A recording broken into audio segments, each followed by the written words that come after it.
Absolute geezers, welcome to Football Isn't That What I was going to say. Welcome to the Sunday Social. Also, a massive welcome to Mr. Coyne, who makes it just in time as always.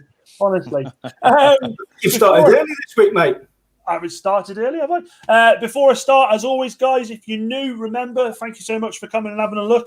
Remember to subscribe to the channel and also get the shares in there. Let people know that you're coming to watch us on a fantastic Sunday. Before then,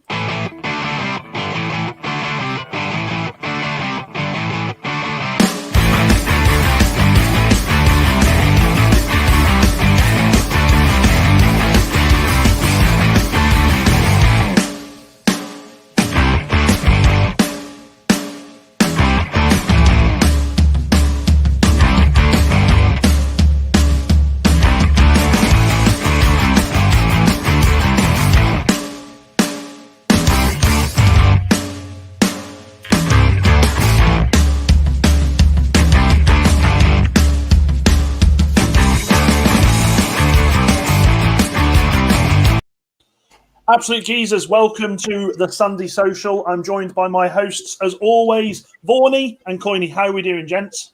Yeah, all good, mate. Are you? I'm all good, mate. All good. Very, very well. Coyne, I can see a bit of a flick there of your hair. You must be waiting for those barbers to open up. That's ridiculous now, is it? Can you tell I've been wearing a cap all day? I should have just been for this, shouldn't I? Guys, Yeah, I can't wait for the hairdressers to open either. Oh, yeah, mate. Well, this bit, maybe. Look, guys, if you're new, 90 minutes we've got you for tonight, like every football game, where we sit here, we drink good beer, and we talk good football. Tonight on the show, we are going to be discussing the DCMS. Oh, my God, honestly, the biggest swear word in the world at the moment. We have a discussion about the topic that is enraging football fans across the land. We're also going to talk about the restructure. We talk about the potential league restructures that could be in place for the 21-22 season. Christ, that sounds so far away. Grassroots football preparation. Coyne will be talking us through the preparation that goes when you're playing a game at grassroots level. And then also we've got Vorney coming in with fans attending the Euros. We speak with, and I quote, Dot Vorney. You can tell I was up late last night. And discuss the decision on how many fans will be allowed in attendance at the European Championships. Now, before we start, massive hello to Craig Young. Thanks for joining us again, buddy. Also, we've got Punditry and Portugal, perhaps catching you from the dog walk. I like that. And then we've also got Dave Roberts. How did Aberystwyth? Oh, my God, he's gone straight in for you, Coyne. He's gone straight in for you, mate. Good God. Let's address it. It was a really, really good game of football on Friday night. Two proper football teams. Newtown with a better side over the 90. They deserved to win. But, ninth place in the league, having been bottom at Christmas. And that's the first defeat that Aber have had at home since December. So, on a good run. Fantastic stuff. Nice little no bite in there. Robin Hartley, evening, gents. Hope you're well, Robin. Thanks for joining us. Now, guys, and also if you're obviously watching, get your comments in. This is going to be a topic that I'm expecting everyone to have an opinion on tonight, as we all seem to have one. So can I just ask Coyne something there?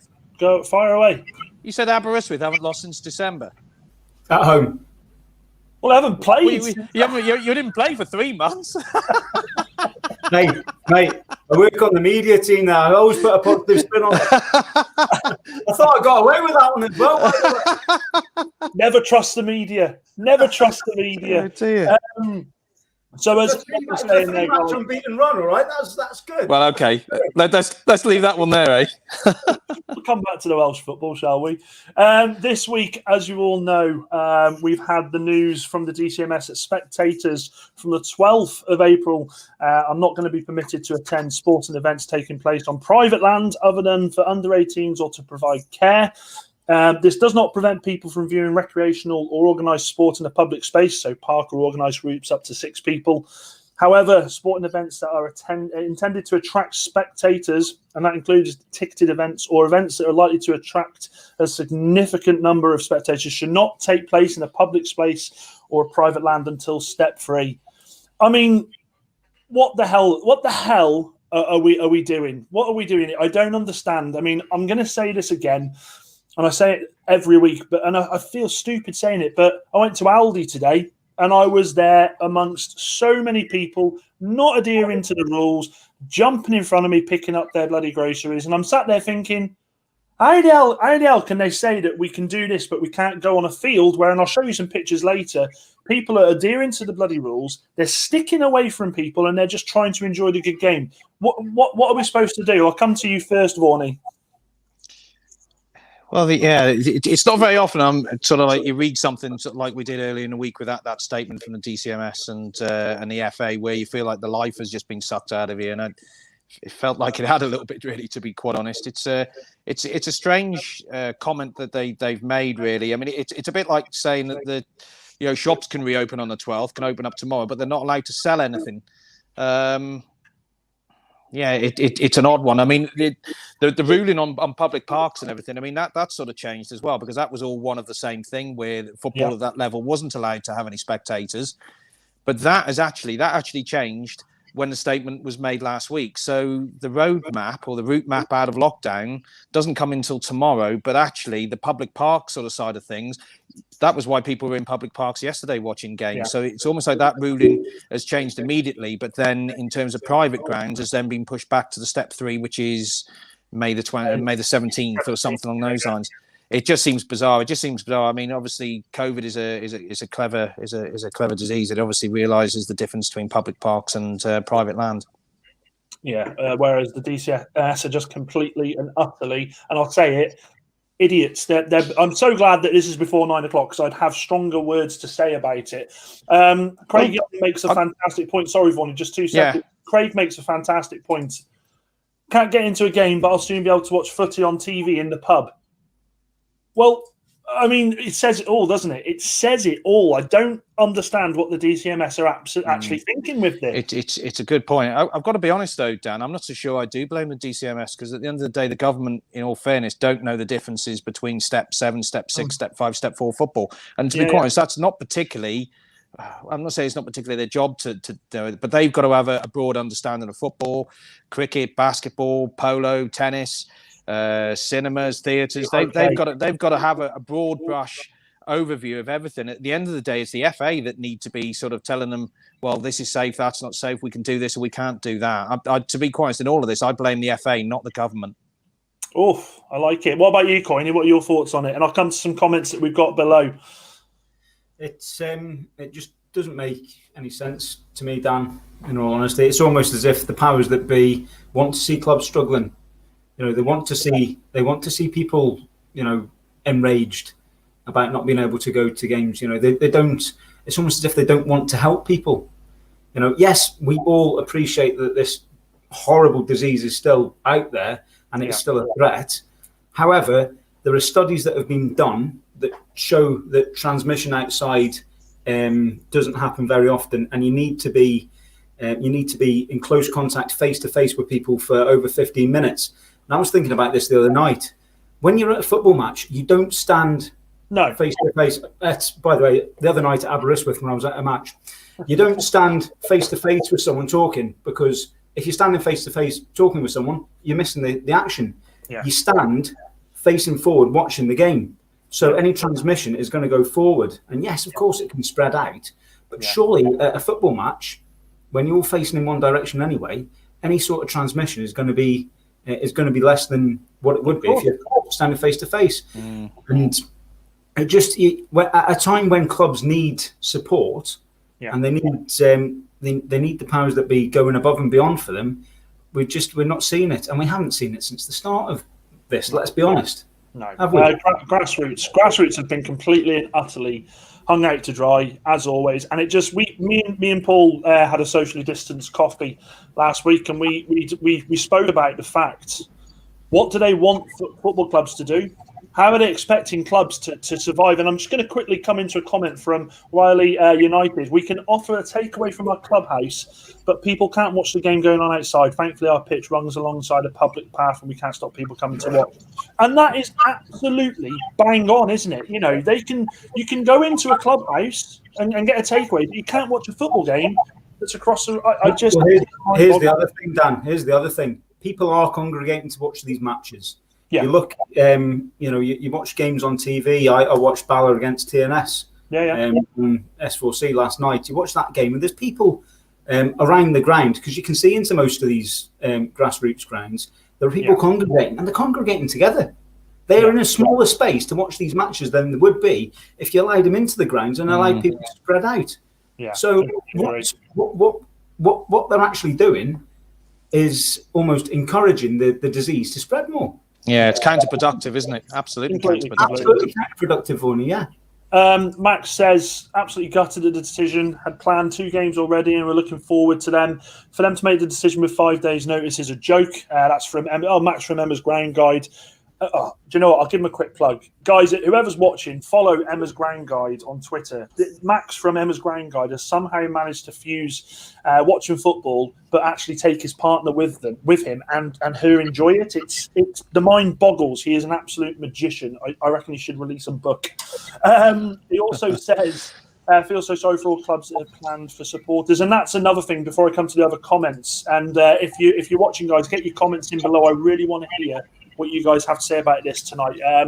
It goes without saying, a lot of these clubs had prepared for fans coming in from tomorrow. They bought club badges. They got the stock in for it. Where does this leave them? Not only are they going to lose money across the gate anyway, but where does this leave the poor buggers who are spending money to bring people in? Do you know what I mean? It's literally...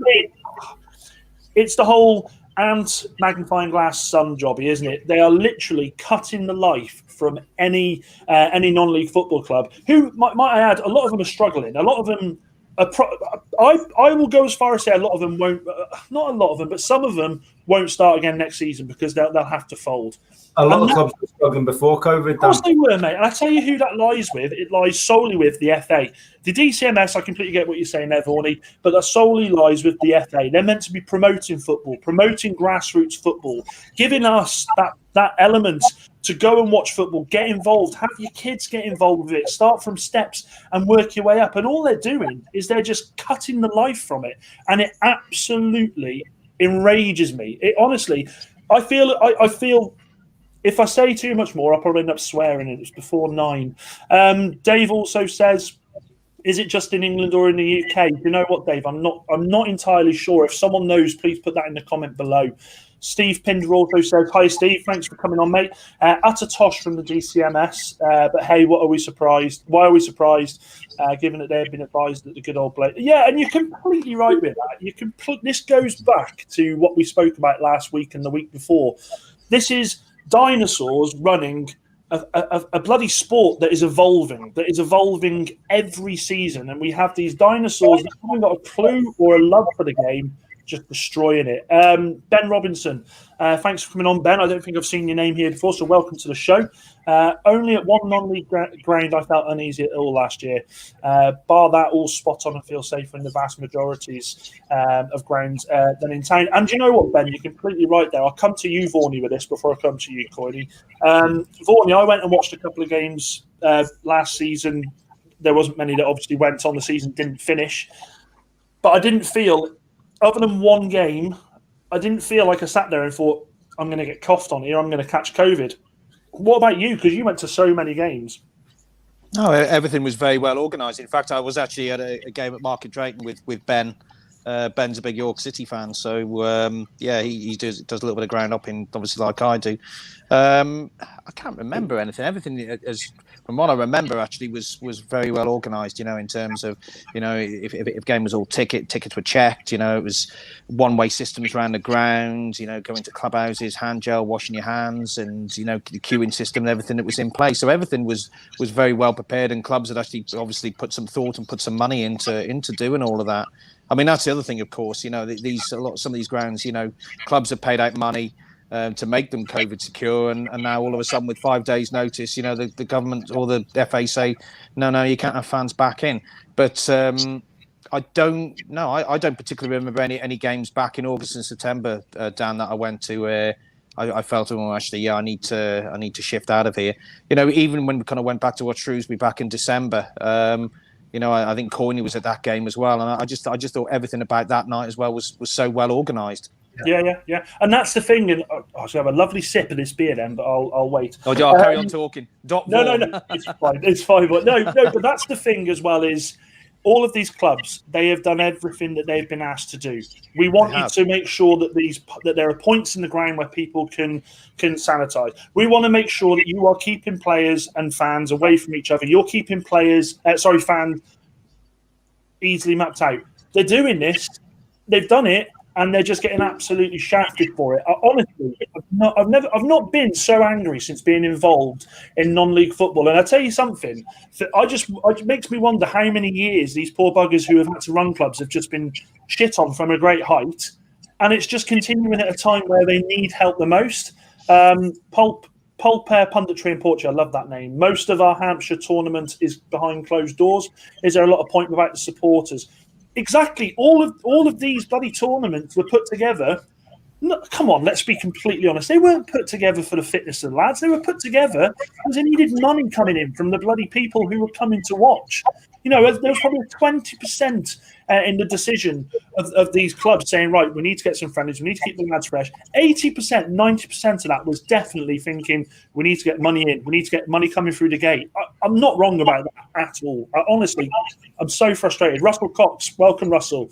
I think the only reason football is allowed in public parks is because it can't be policed. The FA are despicable. They really couldn't be worse if they tried. He then goes on to say, not fit for purpose, looks like a deliberate sabotage by the FA on the clubs they are supposed to represent. I think that's a really good point there, by the way, because we saw the U-turn last week after the first round of games where people would have been out in parks.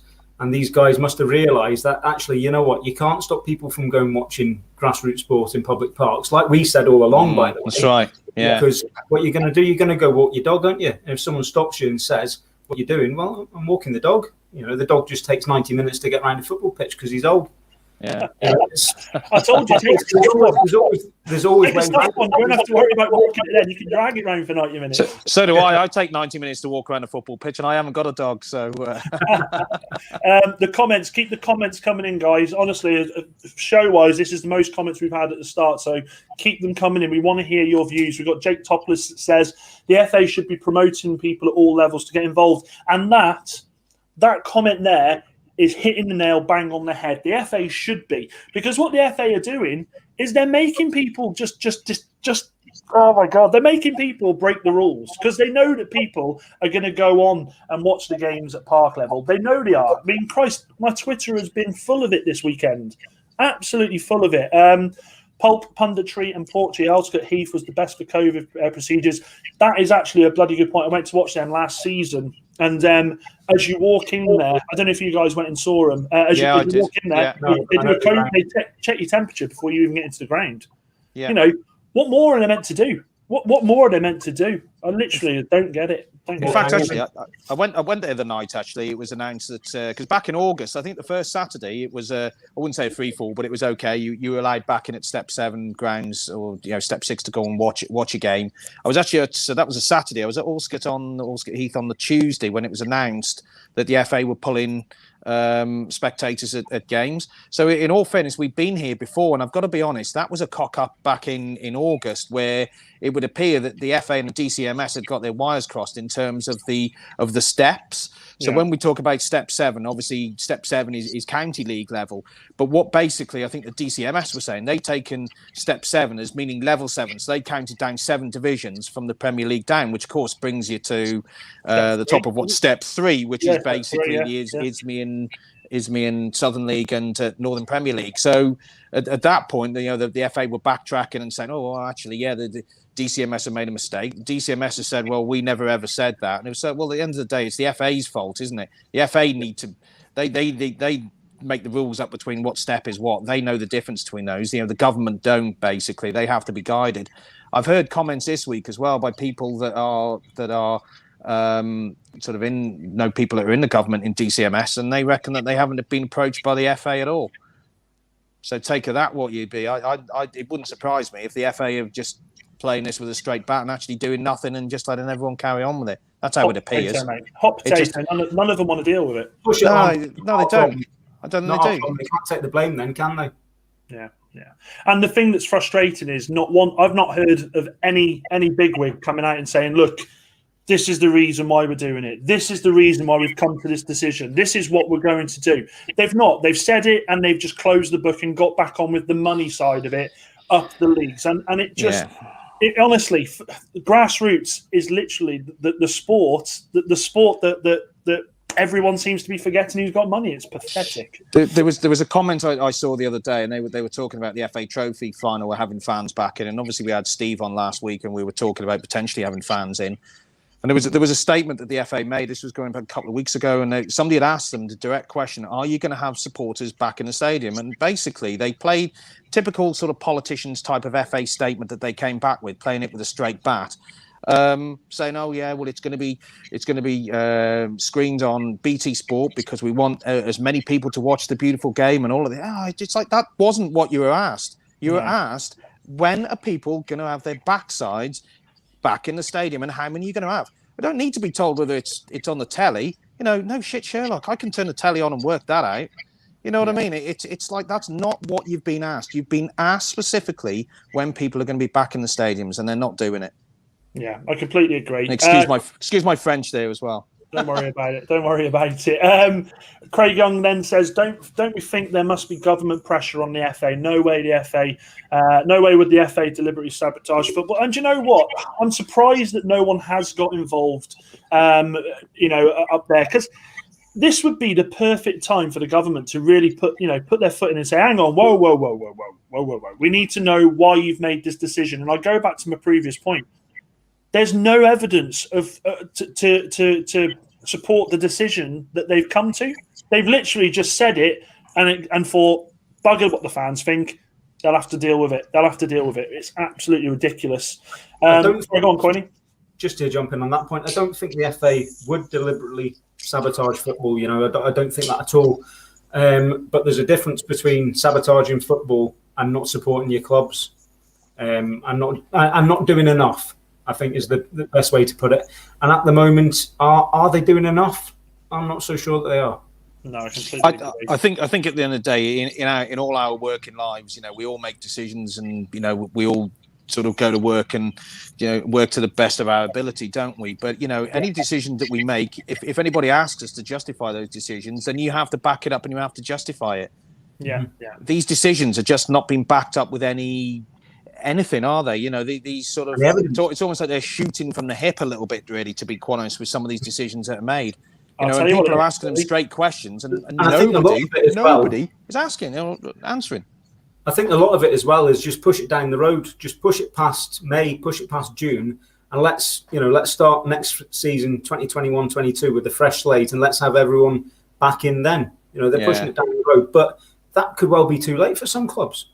Massively. What was it I read somewhere that they're looking to? The FA are going to give £100 to some clubs per game, to help with the run and the cost. Are they taking the piss? That's absolutely atrocious. Well, I would say, yeah. I mean, £100. Well, £100 doesn't cover the officials, does it? I would say, as a gesture, I would say that the FA would at the very least need to cover the cost of the officials, wouldn't they? Games. Yeah. I mean, we had the chat last week, didn't we, Coiney? And it's just you're completely right, and this just screams to me football being blamed again. Football being blamed for the virus. Not for the virus. That's the wrong thing to say. But the big wigs saying, "Oh, well, we can't allow fans because we don't want to spike." Well, you don't do much to stop these bloody protests that happen. You don't do much to stop. And I'm going to sound really horrible here, but you don't do much to stop bloody Linda down the road with her 12 kids who are queuing up outside Primark when they're going to be open. You don't stop them. You stop football fans. You stop fans. Look when the virus first kicked off last March. Who was the first set of people who Matt Hancock mentioned about taking their pay increase? Footballers. Yeah, completely agree. You look back at that, and that's awful. That is awful. Why target footballers? Why not target bankers, for example? People who potentially earn more than footballers do. Why single out footballers? Why are footballers and football fans being vilified yet again? It's not the first time the Conservative government have done that. I'll tell you why, Coiney. It's the easy fucking thing to do, and I'm sorry for swearing, but it's the easy route to take. It's as simple as that. Spikes. Oh, there's spikes across the country. Blame it on football. Oh, it just infuriates me. Stand outside Aldi on a Sunday morning. I'd love to see Matt Hancock looking at that and see how many people are queued up outside who don't give a crap about the rules. The amount of people, and do you know what? If you're exempt from wearing masks, then that's absolutely fine. I've not got any issue with that. But the amount of people that walk around in shops now with no masks, and they purposely make a point of saying they're not wearing a mask just to, attack these people. Don't attack the bloody football. I don't get it. Couple of the comments here before I burst a bloody blood vessel. Pulp punditry and claims of no one wanting to take jurisdiction of the decision making of letting fans back in. Government or FA don't want to say yes, and then they have something go wrong. It's completely right. And Craig Young also says we have a slightly different situation up here in Scotland, but our government have put enormous pressure on the SFA, and quite honestly, it's bully boy tactics. Completely agree. Callum Starling, who's watching, then goes on to say London is claret and blue. Brilliant result, and honestly, absolutely smashing it this season. We'll come back to that shortly. Also, Craig also goes on to say Vorney is correct. It's the same situation in the hospitality industry. The industry are currently taking the government to the High Court because the scientific evidence does not back up the decision made. Such a lord is heading up the move, and they'll win They will, and that's as simple as that. It really is.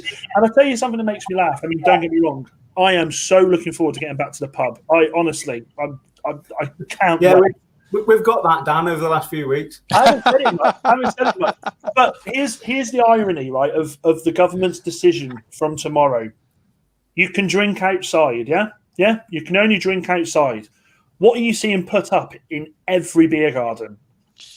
Yeah, marquees, tents. Marquees with doors on them. Yeah.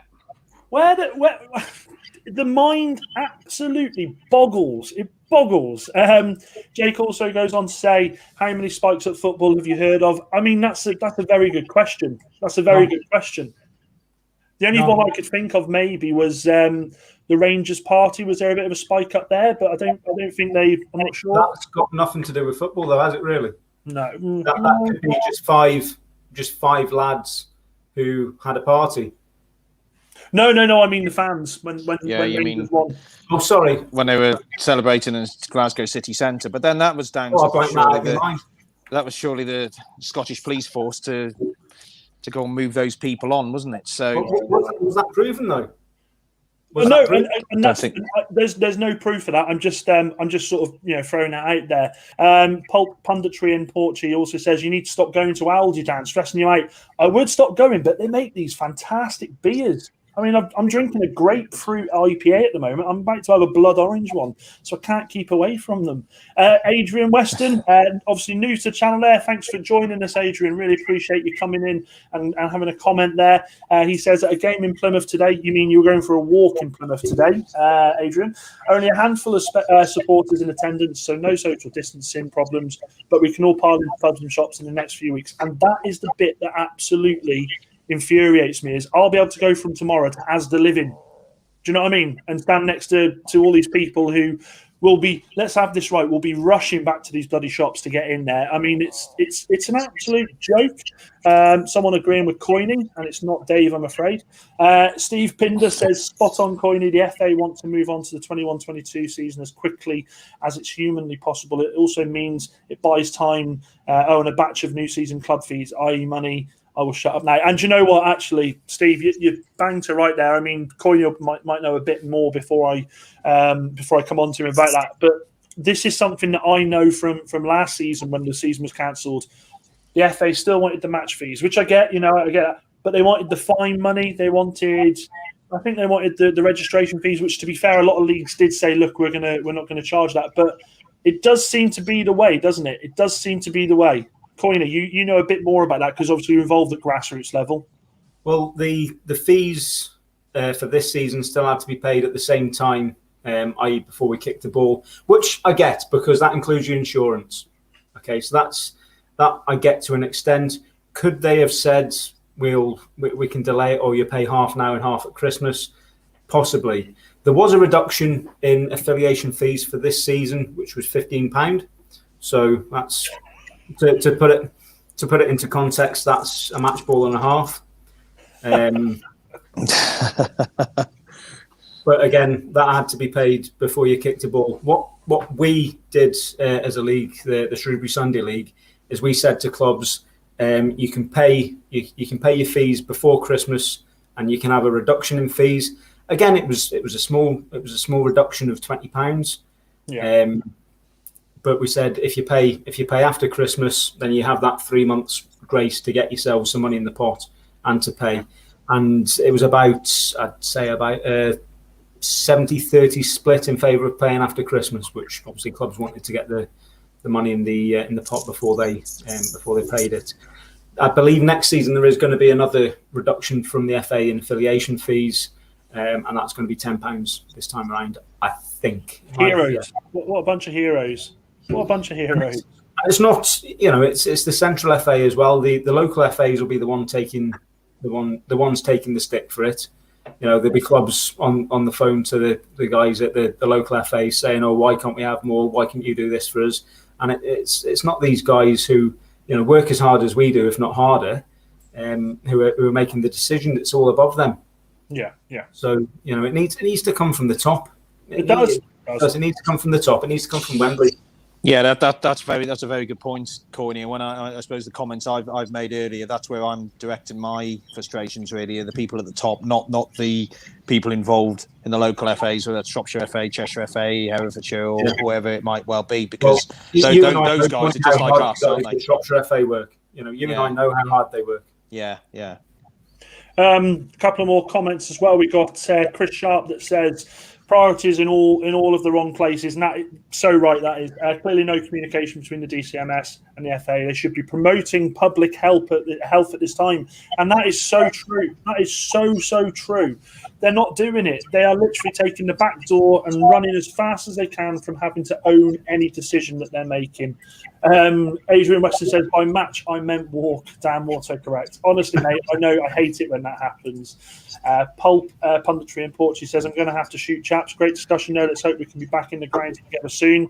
We'll hopefully see you, Dan, and Vorney for the Cup final in Hampshire next month. Vorney's keeping me waiting on that one at the moment, but I'll definitely be there. Guys, if you're new to the channel, we've got probably the most we've ever had watching tonight, which is fantastic, which means some of you are new. So please remember to hit the subscribe button, share it, tell your friends about it. This is what we do every Sunday. We sit here with beer and we have a good old football chat.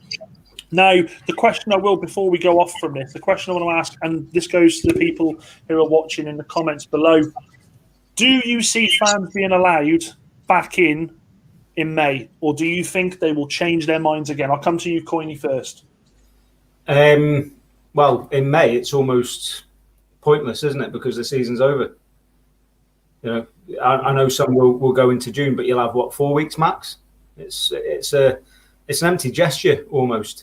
I personally think they will. I think they will let them back in. I think hopefully they'll take on board everything that's been said. And to be honest, Dan, if they don't, then surely they've got no evidence to back that up. So my answer is yes, I do think they will. And what about you, Vorney? Well, you've got the League Cup final, I think, in 2 weeks' time, is that? The Carabao Cup final, and that's going to be 8,000 fans, is it? 4,000 aside? That's it, yeah. So if that goes off without any problem, then what's the problem with having 50 or 100 people in a non-league ground? You'd like to think common sense would prevail and, okay, give it another couple of weeks and in 2 weeks' time that decision then would be changed at that point. But, yeah, probably won't. But, yeah, I agree with Coiny. I mean, if you're looking at May the 17th, well, okay, yeah, you've got a couple of weeks left of May where you could have people through the gate. Okay, some of those leagues go into early June and then you're into the Euros. But, yeah, there isn't really a lot of point, really, by the time May the 17th comes around. They're going to do it. They've got to do it now, not wait another month. I think I'm still, I've got to be honest, I'm completely undecided. I was so looking forward to going to watch games, over the next coming weeks. And the thing is, let's be completely honest. I could quite easily abuse the fact that I've got the channel and I can go watch football games just to record them. But I'm not going to do that because there's just no point. I was very much a couple of weeks ago, I was on this show saying to you guys, people who are going already, who are already going to watch games, you're silly. Don't do it. There's no point. Just wait a couple more weeks. Now, I'd never ever advise people to break the law, break the rules, but you can honestly understand why people are going for walks for 90 minutes. You can understand why people are doing this.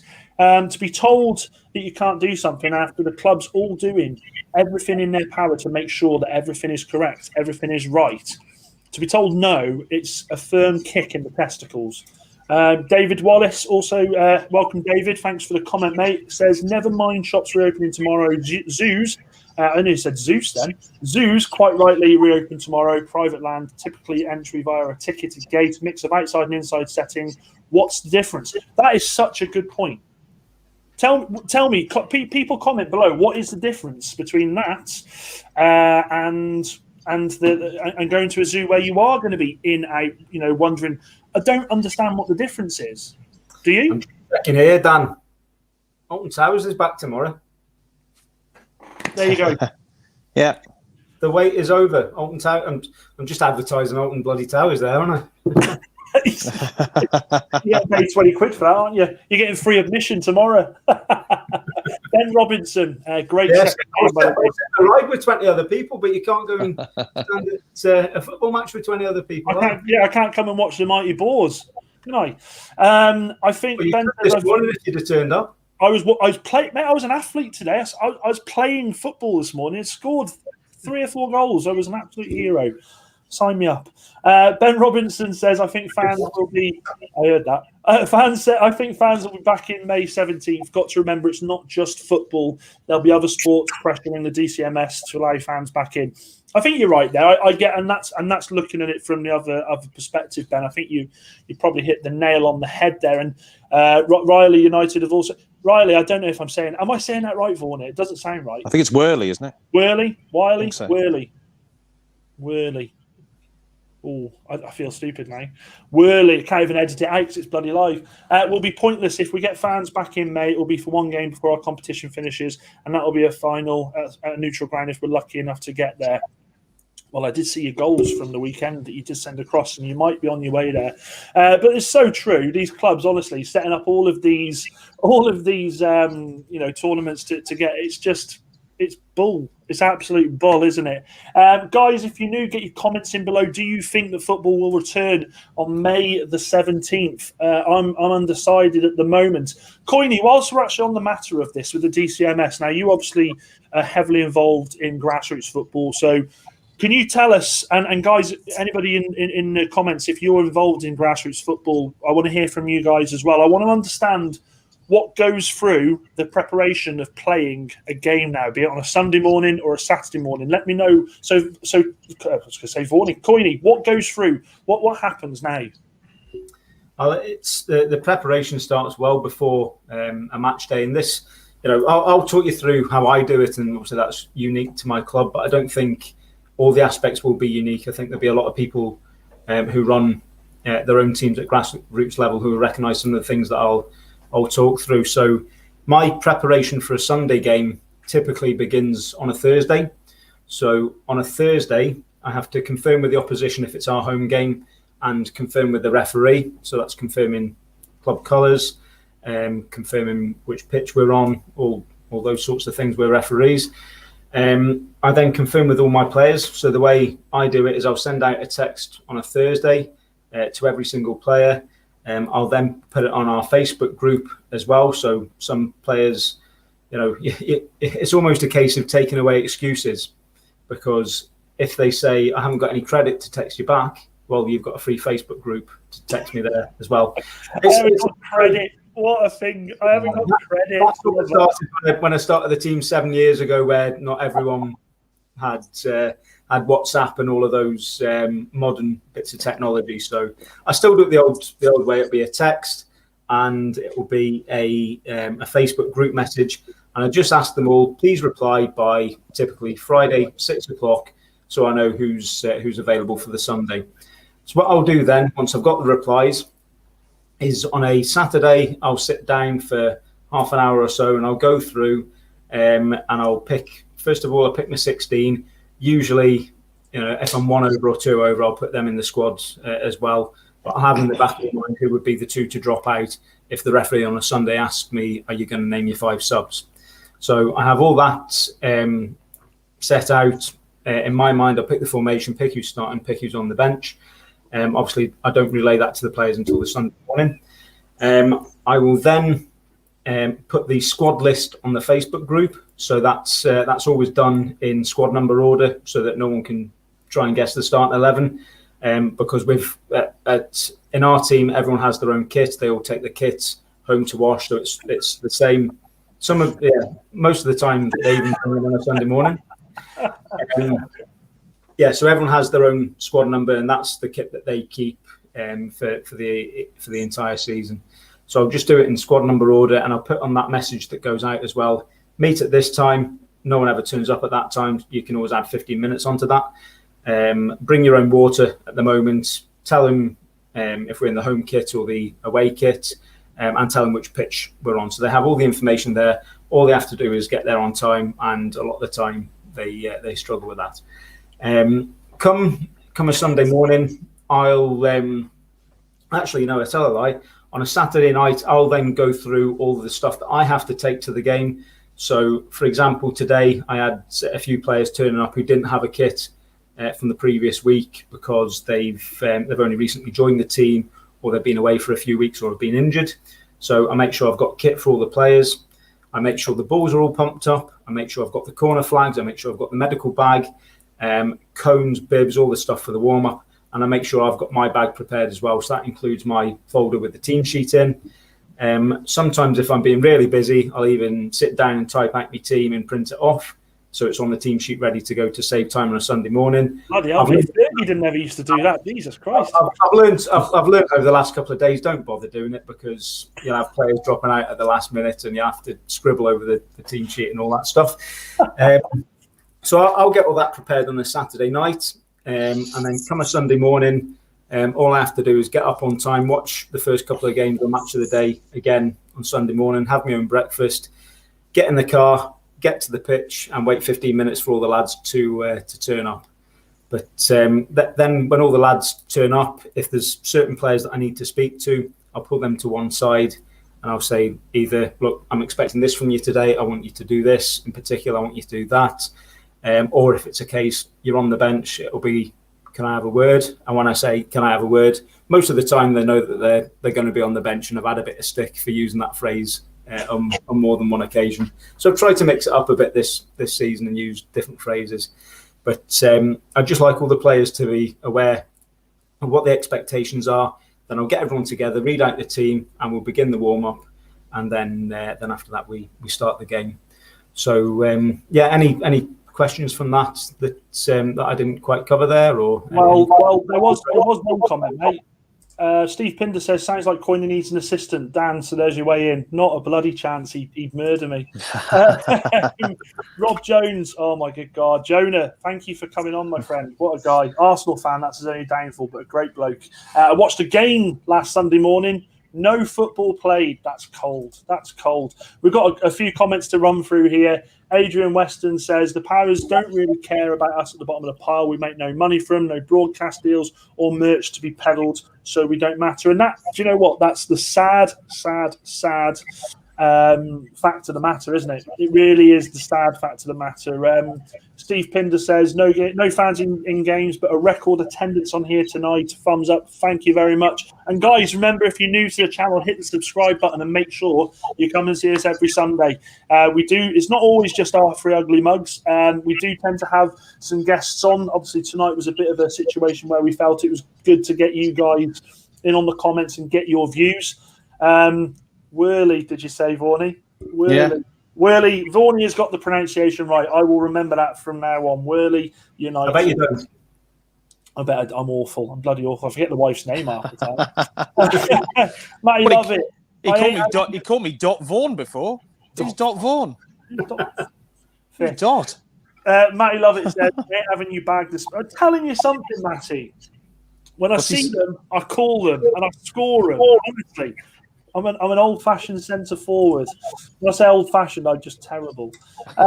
Adrian Weston, the FA ETC would rather we all bought foam hands and subscribe to a broadcaster. Subscribe to us. Subscribe to us. We're a good broadcaster. We're a great broadcaster. Guys, we need to start doing foam hands as well. Then, by the way, Start giving a bit of gladiators. If you can see in the corner of the screen there, guys, we are coming up to half-time in the show. So just take a couple of minutes to remind you that this week, Tales of a Groundhopper will be back. I've got some fantastic guests coming on the show. Looking forward to speaking to them. I will release who they are during the week. Absolutely buzzing to have them across.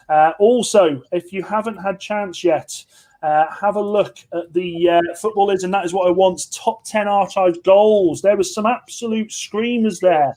And in my new studio as well, which I haven't been bantered for enough. I'm quite surprised. I was honestly waiting for people to ridicule me, but it's not come yet. Maybe with more views, that will come. I love that picture, by the way, mate. And the other thing as well, top 10 what? Archived goals.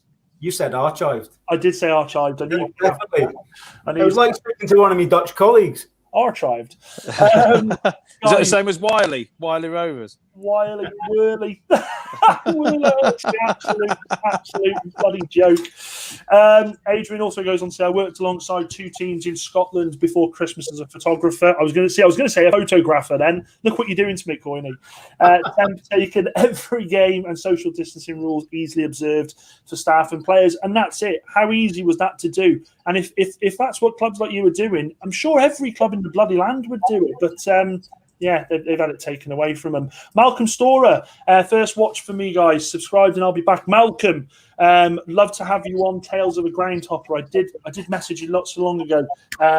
Honestly, would love to get you on, mate. I've been a big fan of the stuff that you put out on your Twitter page. So thank you very much for coming on. Robin Hartley, where can I get a Sunday Social T-shirt? Do you want the bloody shirt off my back or what? Give you one guess, Rob.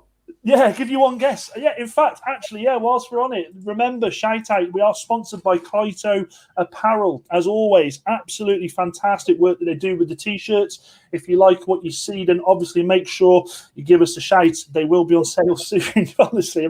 We might need to start selling them to get a certain person on the show, lads. I won't divulge. That's a bit of an in-joke, but yeah, that's very good. I can't tell you. If you're watching, Matty, I'll tell you later. Craig Young also says, I'm back coaching at start of May, so looking forward to getting back with the lads. Season start date of 17th in July of the West of Scotland Football League. Buzzing for it. And I'm buzzing for you, mate. Absolutely buzzing for you. I'm so jealous of everyone who's going to be able to get back involved. We've still got to wait until the 17th of May to catch some games. Now, again, guys, by no means have we stopped talking about the DCMS and the decision that they've made. Keep the comments coming in. We're happy to talk and discuss anything that you may throw at us. Well, I say anything, almost anything that you throw at us. Now, also something else that we wanted to talk about this week is the restructure of the restructure. I can't even bloody talk about too many of these Aldi ales, man. I'm going to have another sip, actually. So it wasn't your hat trick this morning, mate? 4 goals, mate. 4 goals. Sorry. 4 goals. Sit corrected. 4 goals. Was that 5-a-side you were playing? Yeah, with the under-10s. Anyway, the restructure of non-league. So this was meant to happen at the end of the 19 to 20 season. I've got notes here. I keep notes because I don't want to say anything that's not right. Now, the FA Alliance Committee have requested a feasible study to explore whether a mechanism can be found to promote clubs at steps 5, 6, and 7. Now, this is something, and I'll go on to a few more bits and pieces about that. This is something that they've wanted to do for such a long time. You've got clubs like Bury coming in, and also the Isle of Man. I think they're trying to come into the northwest counties. I think, Vorney, is that correct? They are. Well, they were in last season, but they couldn't play. What will happen going forward? I don't know. So, what I want to know, and for anybody involved in non-league, is what do you think? Do you feel that these? Excuse me, Christ, a bit gassy. This restructure will happen. Or do you fear that we'll start the season again, it'll get cancelled and it won't happen? Now, the thought is, I'm terribly sorry, the thought is it would be geographically geographically better to equalise the pyramid at all levels. Now, take of that what you will. To me, that says that you want to keep clubs tighter together. take out the distance of clubs having to travel so far. Now, I'm going to go on what the leagues are at the moment, just to give you guys, if you're new and don't know, this is how many leagues are in each step. So obviously we've got step 1 being the National League, step 2 being North and South, so there's 2 leagues in there. Then you've got step 3, which is 4 leagues, step 4, which is 7 leagues, step 5, which is 14 leagues, step 6, 20 leagues, and step 7, 44 leagues. That's incredible. Now, obviously, the worrying thing is, with this restructure, someone from the FA, and I forget his name, did release a sort of underhanded statement, and I kind of agreed with him. He said, we'd love to do it, but we're kind of a bit worried about the legal action that we may face from clubs. I think, and you know, Matty's a manager of Dudley Town, so he'll know more than me on this, but I think they want to get these leagues restructured. They want clubs to be promoted and put into leagues so they don't have the step. I believe step 7 they're trying to change into a bit of a feeder league, aren't they? Is that correct, Forney? Yeah, that's right. I think from step 7 at the moment they have to apply, so there's no automatic promotion and relegation from step 6 to step 7. So and that part of that is based on the facilities of the grounds and that as well, because obviously some of them are just like park pitches, whereas other grounds are proper enclosed grounds. So there's that comes into play as well, Dan. Yeah. It's a big old job, isn't it? It's a big old job that they've got in restructuring the leagues. Some of these clubs that are going to be rejoining. Isn't Macclesfield? Where are Macclesfield coming back into it? They'd be coming in Northwest Counties, I think. That's going to be a hell of a league, isn't it? Hell of a league with some of the clubs there. You've got Macclesfield, you've got Bury, Isle of Man. I mean, Isle of Man's an exciting proposition having those guys in the league as well, isn't it? You know, so I know Owen, who I work with, my boss, he plays for Ellesmere. So that was going to be every bloody week. Yeah, I know. I know a footballer. I know a footballer. I have to get him on here. Yeah. But the trip over to Isle of Man, that's a trip that everyone's been talking about. So, honestly, mate, can't wait. Yeah, can't wait for that. Ben Robinson says, journey from Ellesmere, mind, isn't it? Is it what? Sorry, it's some journey from Ellesmere to the Isle of Man. Isn't there a rule that the Isle of Man have to pay for the travel? They do. Yeah, they have to pay for the travel of the pubs that are going over there, aren't they? It's exactly the same as Guernsey and Jersey when they join the English pyramid. Yeah, they have to fly the teams over and they pay for the teams to come over. That's mad. Even so, my almost issue with that, and just taking Ellesmere Rangers as the example there, is players who have work commitments. If you're working a Saturday morning, how do you get from Shropshire to the Isle of Man for 3 o'clock? Well, you don't. Yeah, it's a weekend job. That a DeLorean. On the flip side, you'd have a cracking night out on the way back, wouldn't you? You'd have to stay over, wouldn't you? Honestly, you'd have to stay over. I think they would say, the team might fly back on the Saturday night. There's no way I'm flying back Saturday night. I'll be flying back sometime Sunday. I think a lot of the players will be joining me as well. Yeah. So Ben Robinson said, hopefully some restructuring takes place. Personally, I'm bored of playing the same clubs for the past 2 seasons now. And you know what? There is that flip side of it, isn't there? Let's look at it from that perspective. A lot of fans, I should imagine, are looking forward to potentially playing different clubs, going to different ground. The only thing is, I don't know how much this is going to affect the leagues, and also will it be cheaper for you? Talk about people working there, Coyne, people finishing work on a Saturday and essentially having to go. Will it be cheaper for a lot of them if they are geographically going to be home in that division into a smaller? I don't know. What do you reckon? Oh yeah, in a word, yeah. Well, of course it'll be cheaper. If you're closer, your travelling costs are going to be less, aren't they? Yeah. No, I completely agree. Guys, get your comments in below about this. I want to hear your views now. Whilst we're on the matter of walks, I was very lucky to get some comments and some videos from some people who were happy for us to show their footage of their walks in football this weekend. That was much longer than it needed to be, wasn't it? That whole sentence. So what I'm going to do is I'm going to play. I love a video, you know that. I'm going to play you a video with some of the highlights that we were sent from the week. So I'll tell you what I'll do. I'll get rid of that comment first. Here we go.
The corkers there, wasn't there? Some absolute corkers there. The Worley, and I said it right this time, the Worley United goals there. What a game that must have been. Thank you so much, guys, who have sent in the vids and allowed us to play them. I'm so happy that tomorrow when I get to work, I'm not going to get a copyright infringement, which is always a bonus. Craig Young, I love the walks. I love the walks too. Completely agree. Also, do you know what? Actually, something that's been said that I was about to say by Craig as well is what a pen save in amongst all that. I had to get that in there. Tips it onto the bar and then away. What a save that was. What were you laughing at there, Coydy? I could see it. Just your phrase there. I love the walks too. I do love the walks. What's wrong with that? What's wrong with that? Can't beat a walk. Can't be. No. Before 9 o'clock. We got the Groundhog, one of my local clubs, Folly Mare from Staffordshire, replied to the NWCL and should have taken their place this year. They haven't heard anything about 21-22. They're all set, though. The Groundhog, in fact, actually, I'm going to go on to some pictures that I was sent as well. Thank you for making the comment there, and great to see you on the show. So some of the pictures sent in, first and foremost, I love this one from Diskin, who says, I'll get the comment for you, it's absolutely brilliant. Went for a walk after work and got lost in Gledhow. I went to ask for help for directions, but had to wait 90 minutes until someone could help me. Do you know what I mean? It's real. It's real, this struggle. Also, we've got, and I'll get the comments up from here below.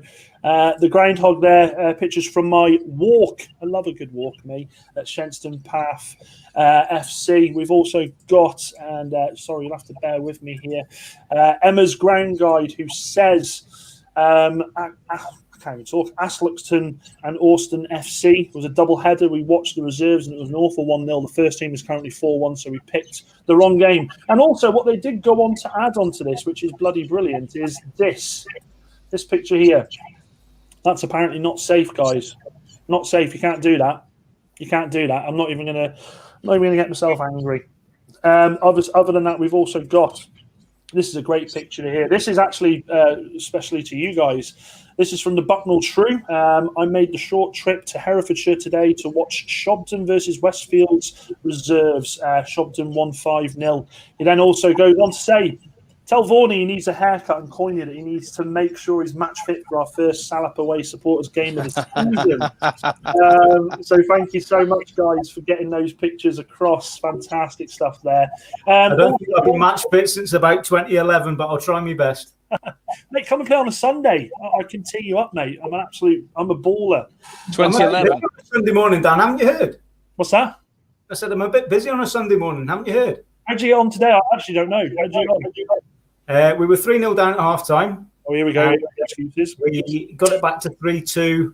Just couldn't find that equaliser. But the team we were playing was one of the best teams in the Shrewsbury Sunday League and has been for a long time. So I was actually really proud of the lads this morning. In all honesty, really proud of them because we had 12 players, one making his comeback after 18 months with a broken leg. Jono.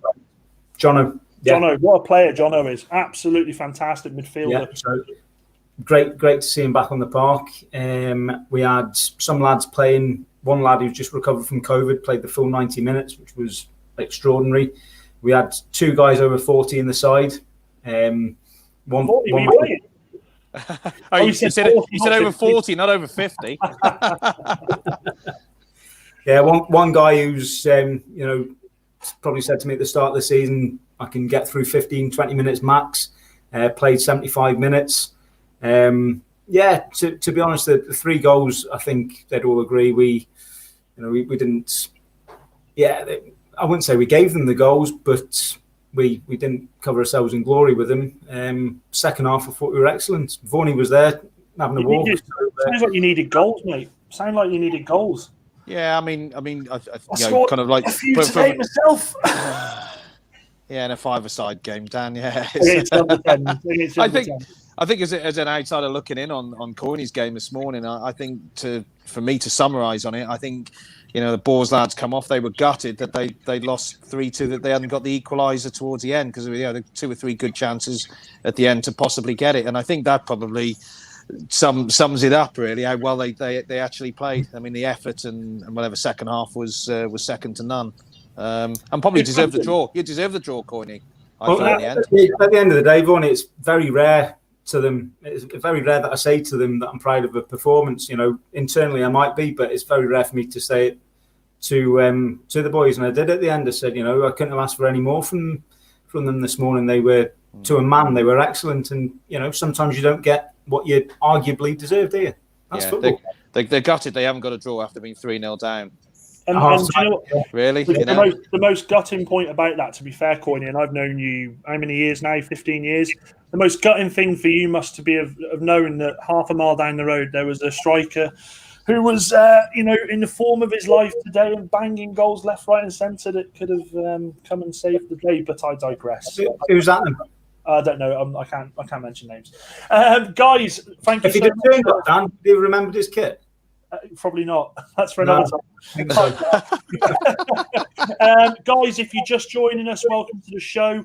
Tonight's topic is the DCMS and their decision this week to stop fans from entering the stadiums or the grounds until the 17th of March. We want to know your views. We want to know exactly what your thoughts are on this. Is this the correct decision? I can guarantee 99.999% of you will be saying a big fat no to that. One question I wanted to ask, actually, Vaughan, is when you were there today for your walk. Yeah. Social distancing, you know, everything correct there? How many? Because there must be a few games being played on that field. Yeah, there's obviously the game that Coyne's lot were playing on. There's a pitch next to it, adjacent to it, and then there's a couple of pitches sort of as you're sort of walking in. There was some kids football as well on the cage behind.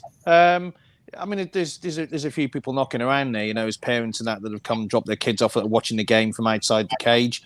Yeah, it's reasonably well spelled out there, isn't it, Coyne? I thought, to be quite, everyone's reasonably well sort of adhering to the rules. You know, everyone's been sensible. And at the end of the day, you're outside. I don't know how many people were there. Maybe 30 or 40 people, maybe watching all the games. Maybe I guess something like that. I think obviously including players and coaches. And all of that, Vaughan. I think you'd probably say there was well over 100 on site. Yeah. So when I say 30 or 40, I mean in the bit that we were probably in. Yeah, the other kids game. Yeah, there probably is, isn't there? There's probably about 100. Can I ask people out there that are watching as well? And sorry to cut you off there, because I want to hear this from both of you as well. Are you worried that perhaps in this coming weeks, are you worried that they will start trying to police it? They will start sending people to these games to say, what you're doing here, you need to be moving on. Is that an option? Is that potentially there? Will they do that? No, well, I don't think they will. So they haven't got the manpower to do it, have they? Who's going to do that? Who? The groundsman? I don't know. People. I'm just playing devil's advocate here. You know, they'd get absolutely shot down if they did. Yeah. They would get shot down straight away, and people wouldn't take any notice. I mean, if someone came up to me on a Sunday morning while I was watching a game and said, "Oh, by the way, you're not meant to be here, you should move on," there'd be two words that would be said to them, and the second one would be off. For me, it'd be, "Oh, sorry."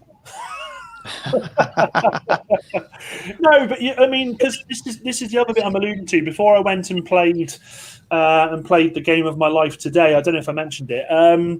When I went for a coffee with a couple of mates beforehand, and I was in like an enclosed park with a tennis court, and there must have been, and this is smaller than the pitch that you were on, Coyne, there must have been about 120 people in total, all across this, and I'm like, what's the difference? What's the difference? And you had people playing cricket, tennis. What's the difference? Please, I don't understand what the difference is. Ben Robinson, police appeared at my walk on Saturday, had a quick look and left, just doing rounds, I think. And that's what I was alluding to. You know, I mean, the police are obviously under a lot of pressure at the moment anyway. You know, Christ, who would want to be a police officer at this point in time? They've not got the manpower to do it. I think you're completely right in what you're saying there, Vaughan. But I would just hate, and look, let me put this scenario to you and to the people that are watching. And it's just a scenario. You know, I don't think this will happen for a second, but it's a scenario. What happens if we start seeing on Twitter, on Facebook, on Instagram, people coming on and saying, got a fine today for being caught watching football, got a fine because I was stood with my two mates. What happens then? What happens then? Well, I think first of all, how could you find someone? You know, what evidence would you need to actually be able to justify that in a court of law? Yeah.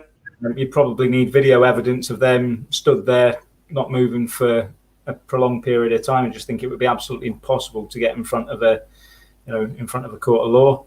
I think, to be honest, 99.9% of police officers are more sensible than that.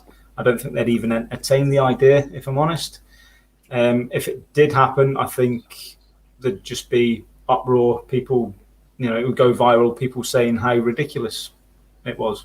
I think you're right, and I think this is the other point that Craig Young says the police don't want to be doing that. I suppose the police at the moment, with all the issues they've been having, probably the last thing they want is to be seen to be arresting Lee Vaughan, who's going for a walk around the field to watch. They don't want to be doing that. Dave Roberts also says it wouldn't surprise me as there's always a little Hitler somewhere, and that's so right. You're so right. There is someone there who will want to ruin the fun for everybody. It won't get to that impossible to police that scenario. Again, I was just putting an idea right there. Again, devil's advocate, guys. I think when it comes to policing things. Sorry, mate. No, go on, mate. I was like, go, and I was like, ooh. No, go ahead. Go. Crack on, mate. Crack on. No, we moved on. All I was going to say was when it comes to policing things, you look at the way the police have conducted themselves. Let's take the Rangers, the aforementioned Rangers party, for instance, and the police took quite a lenient approach to that and sort of gave the crowd an escort, didn't they, to the to the square? So that was quite a lenient approach. If that approach was implemented in, again, let's just take Scotland for an example. If that approach was implemented in Scotland, how the hell could Police Scotland justify, picking on 2 or 3 individuals watching football matches in parks? It wouldn't happen. It just wouldn't happen. No, I completely agree. Craig Young, they are watching Lee Vaughan, definitely. I'm I answer that. Has he got dirt on you, Vaughan? Has he got dirt on you, mate? I hope not. I'm Dot Vaughan from tonight, though, aren't I? Who's Lee Vaughan? I'm Dot Vaughan. I don't know who Lee Vaughan is. You might have to use that name if you are caught watching football. Yeah, Dot Vaughan, yeah. Guys, also just a big shout out to everybody who's come on and watched the show tonight. We've had record numbers tonight, which is fantastic. We are still a new channel. We are growing, looking to bring so much content to you as the weeks come on. So make sure that you stick with us. As I said last week, we had Steve Burr on, who is the Hereford United boss. Fantastic bloke. I'll put the link in the description for the video so you can watch that back. Probably one of the funniest things I've ever heard is him saying that when he was called into the Kidderminster Harriers chairman's office to get the sack, and they said the chairman said to him, "You got some bad news." What did he say? Someone's leaving, didn't he? No. So where are you going? And he said, "Wait." Absolutely brilliant. You. Guys, also what we want to talk about as well is, as we all know, Euro 2021 is coming now. Vaughan, this is pretty much your kettle of fish here because you go and watch England religiously. They're talking about fans not actually letting full capacities in because, it was looking after the 20th or the 21st that essentially all rules are gone and you can go to a stadium, you can go to all these events. So what's the word on that at the moment? Situation at the moment with the 12 stadiums at the Euros for Euro 2021 is 8 have agreed that they can have a percentage of supporters in the ground and 4 have yet to do so. So of the 8, I think Budapest in Hungary are saying that they don't foresee any problems in having a full capacity. So that would be 100%. They've had a few supporter Europa League games there as well. That's right. Yeah. So they, in all fairness, in terms of the trials and that have been done, I think. Where's the other one, Courtney? Is the other one Bucharest? Possibly. I'm just trying to think. Is it Romania and Budapest have had games? I think so. Just double check. Hungary and Romania. I know certainly Budapest have had quite a few games. Look at Courtney's screen. Can you still hear me, by the way? I can hear you. That's my new Tinder profile pic right there, by the way. Is that I can hear the bounce back? I've been hearing a bounce back all night. Is that on your screen? Is it? Must be. Yeah. Must be. It was, so yeah, Budapest 100%. 2 have coming at 50%. So you got St. Petersburg in Russia. They are also saying that is dependent on. That's the situation at the moment. So that's it's 50% at this moment in time, but they're going to look to increase the spectator capacity for that. The other one, which is important for Wales fans, is 50% in Baku in Azerbaijan. So Wales have got 2 games. Where's Coyne gone? He's just disappeared. He's had enough. He's gone. He's had enough. Gone.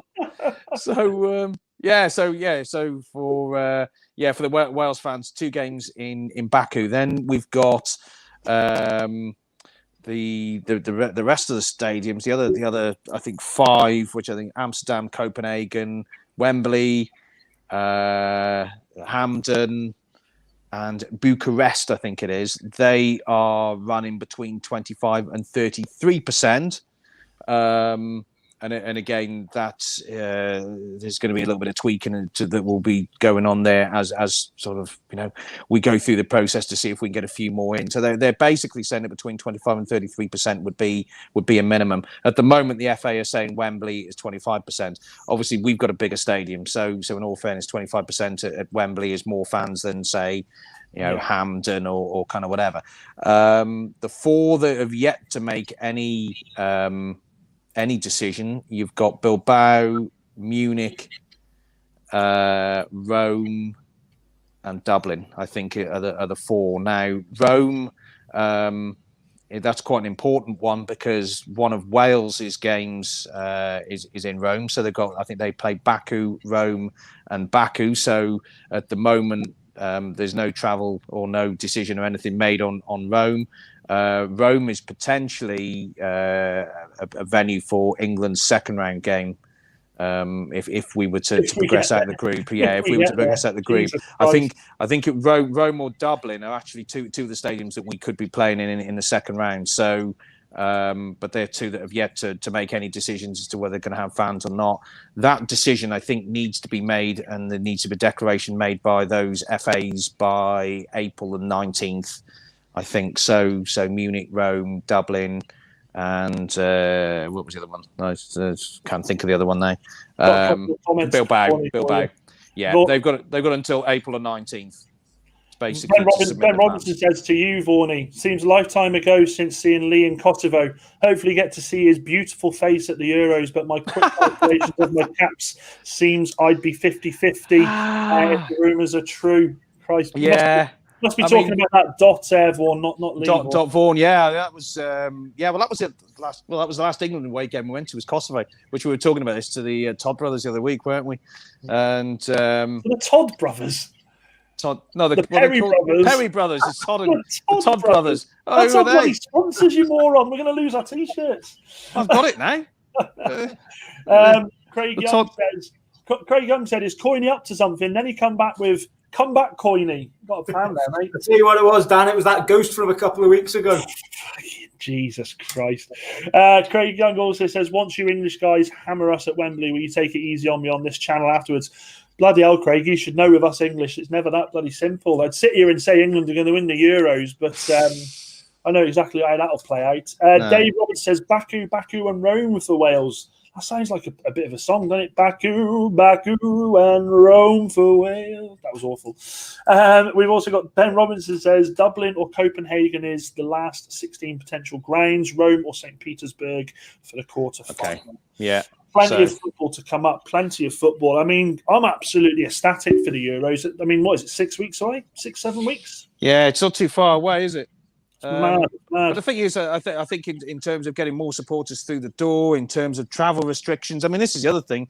I was talking to Dave on text this afternoon. Dave Roberts, obviously he's going over to Baku, Rome, and Baku, or Baku, Rome, or whatever he's Baku, Rome. But it's the travel restrictions that be the problem, because if you can't get back into the country and you've got to isolate for 10 days, then you're going nowhere, basically, are you? So all of that has got to be lifted. The actually thinking about it, the entry restrictions, I think, into St. Petersburg and Baku, and there was another one. I can't remember now. There was 3 of them where they said it's basically it's almost going to be unrestricted entry. So I think you'll have a test when you kind of go in, but they're going to, certainly for Russia, they're going to drop visas, so your ticket will be your visa effectively.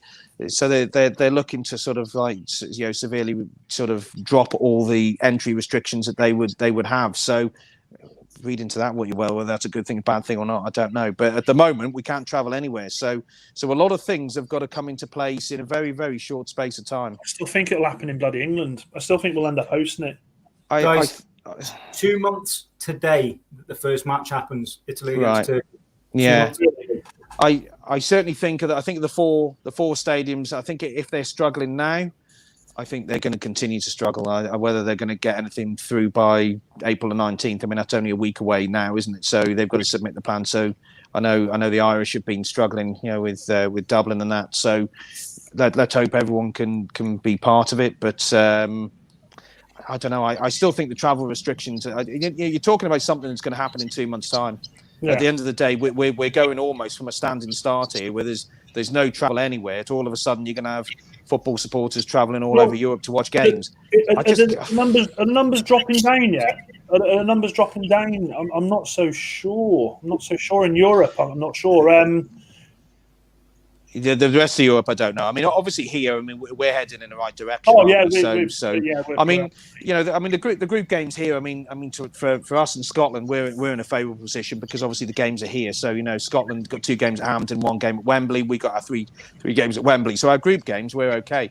To Welsh, I feel for at the moment because obviously their games are being played abroad.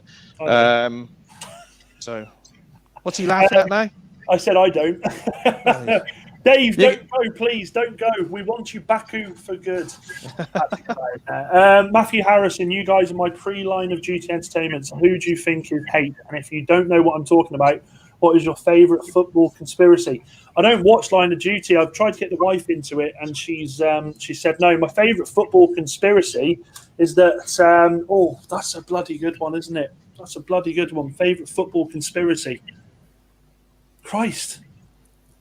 I mean, I suppose the biggest one is. I'll tell you one. I'm going to tell you a football conspiracy. Whether I'm Lee Vaughan or Dot Vaughan. I think there's a bit of a conspiracy going on here, isn't there? So, what's my real name? Is it Lee or is it Dot? There was a Dot in Line of Duty as well. Well, there you go. I'm not sure. Does anyone have a clue who H is? I'm not sure. I've only seen a couple of episodes. Jake says Ronaldo 1998. That was a bizarre one. Yeah, that was a bizarre one. That was. I can remember the infamous Gary Lineker saying, "Oh, they've kept us guessing, and he's going to be on," and he just didn't look the same player, did he? That's a good one. It's a great clip as well, isn't it? When they announced that he actually will play, because you can see like the bewilderment on their faces. I'll tell you a conspiracy. Gerrard and Lampard playing football in an England shirt together. That's a bloody conspiracy. How for bloody 6 or 7 years we used to think that would work is beyond me. Absolute joke, mate. Absolute bloody joke. Absolute joke. Dave Roberts, Azerbaijan is entry with a match ticket and a visa, as well as COVID test results at the moment. These bloody passports, these passports, vaccine passports, they're going to come into it. They're coming, without a doubt. It's been mentioned, isn't it? Right. Well, I'm old. I'll be old enough to be jabbed twice. You youngsters then, won't we? I've got my jab booked in May, my second one. Oh, really? Oh, okay. You might have yours before me then. I'll be free to go watch whatever football I bloody like. as long as the DCMS allow you to. Oh, don't get me started. Honestly, I kind of feel like people are going to clip this episode tonight and have my rant. It was a proper Britney Spears meltdown, wasn't it? Absolute joke.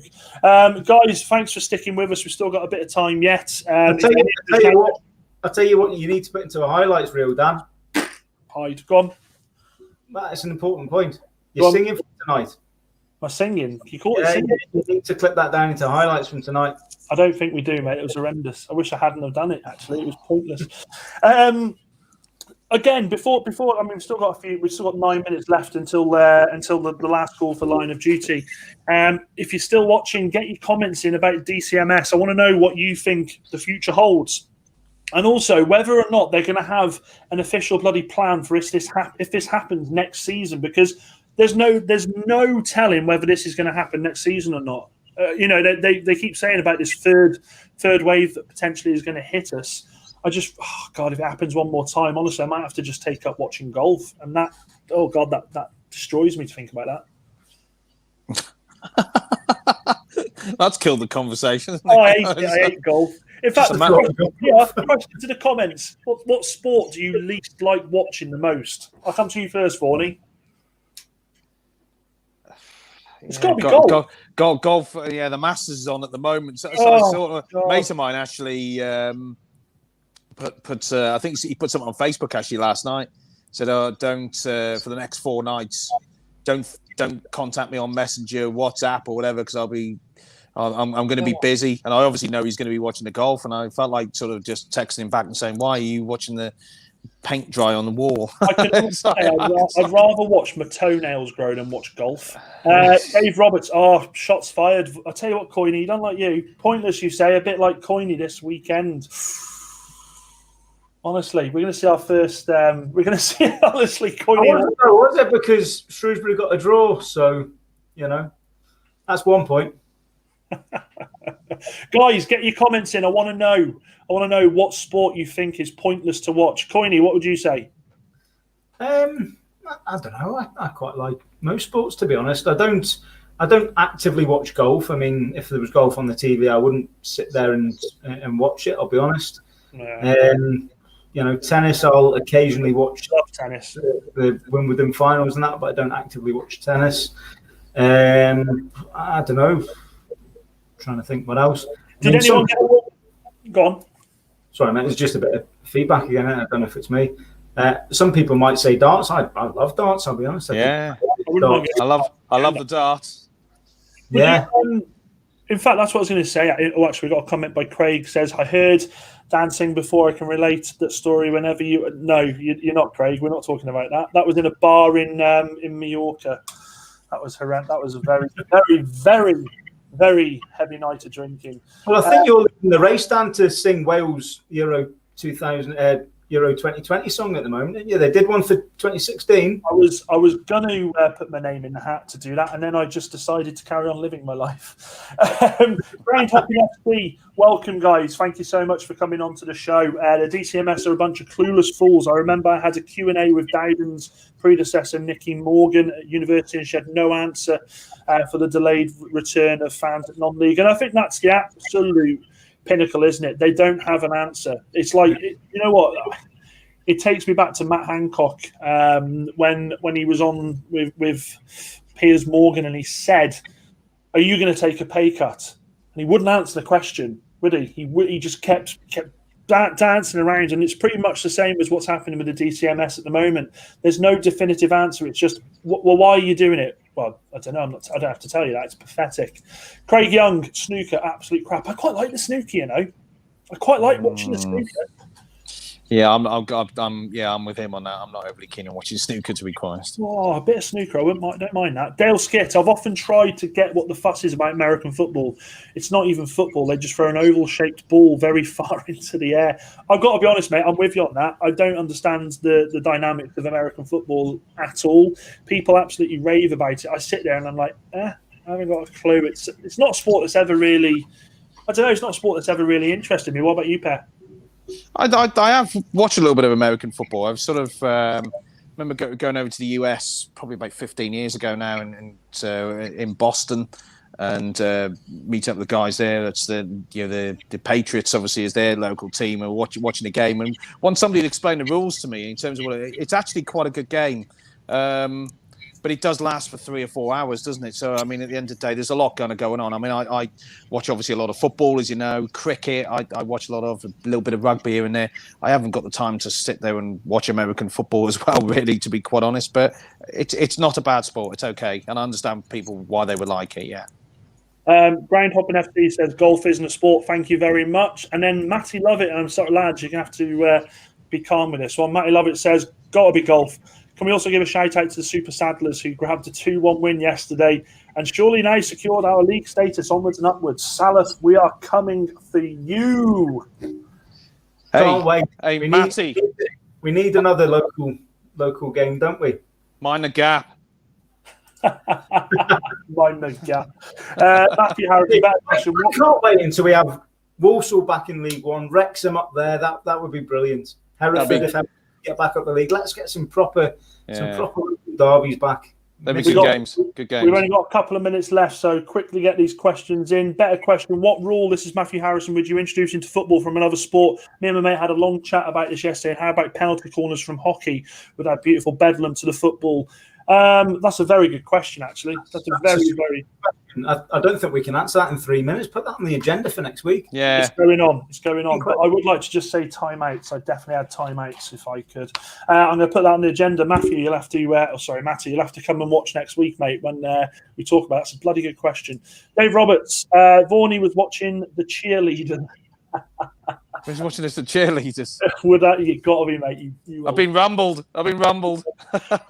Jake Topless. They have backtracked twice with non-league fans, and this shows there isn't any evidence. Why is there a delayed return from Jake? I've got to be honest, mate. I'm exactly the same as you. I don't think we will ever get a definitive answer. In fact, to answer Matthew Harrison's question, this is the biggest football conspiracy ever.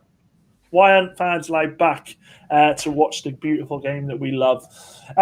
Guys, any more questions before we go? We've got a couple of minutes to just quickly round up. So tonight we've had a good conversation about the DCMS. Thank you all so much as well for tuning in. It's been absolutely brilliant. Keep getting those subscriptions in as well and hit the bell for notifications for when we release content.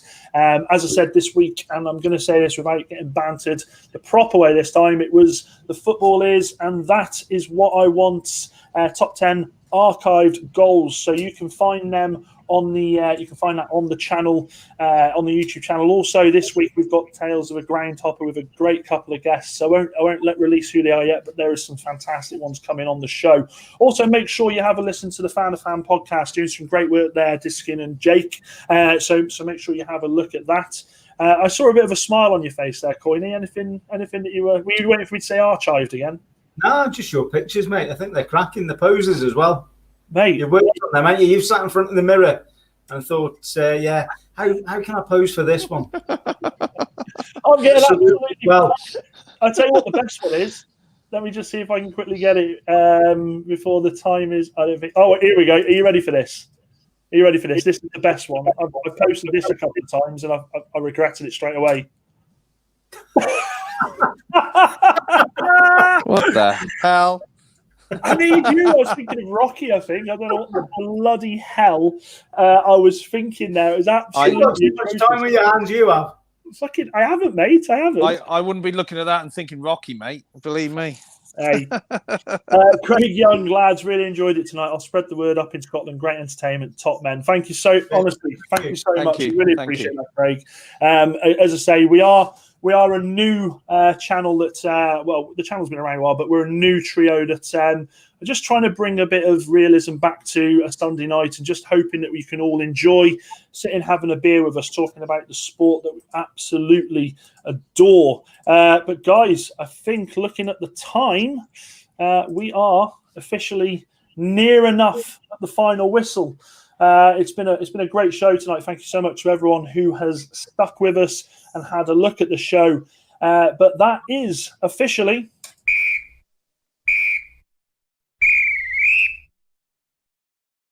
thank you so much, guys, for stopping by. Really appreciate it. This show will be back.